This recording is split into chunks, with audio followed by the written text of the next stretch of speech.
ഞാൻ രാധാമണി പരമേശ്വരൻ. ഞാൻ എഴുതിയിട്ടുള്ള ഒരു കവിതയാണ് വിശ്വമോഹിനി. ഒരു പൂവാണ് വിഷയം. ഗന്ധരാജ്ഞി എന്ന് പറയുന്ന, ഗന്ധരാജൻ എന്നാണ് നമ്മൾ പുറത്ത് പറയുന്നത്. അതിനെ നോക്കി എഴുതിയതാണ്.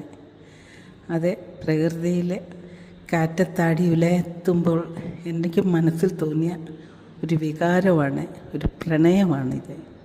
ഒരു വേള ഞാനൊരു കുളിരലയായി പൊതിയട്ടെ ഇന്നത്തെ ശുഭരാത്രിയിൽ.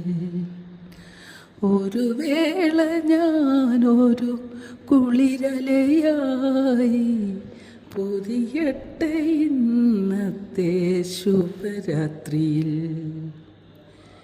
വിടരും പൂവിൻ്റെ മകരന്തമായി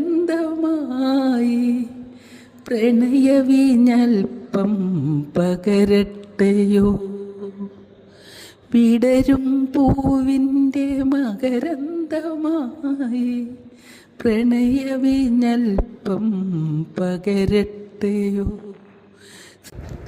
ഈ കവിത പൂർണ്ണമായി കേൾക്കുന്നതിന് ഈ ചാനലിൻ്റെ തൊട്ട് താഴെയുള്ള ആരോ മാർക്ക് ക്ലിക്ക് ചെയ്യുക. എല്ലാവർക്കും നന്ദി, നമസ്കാരം.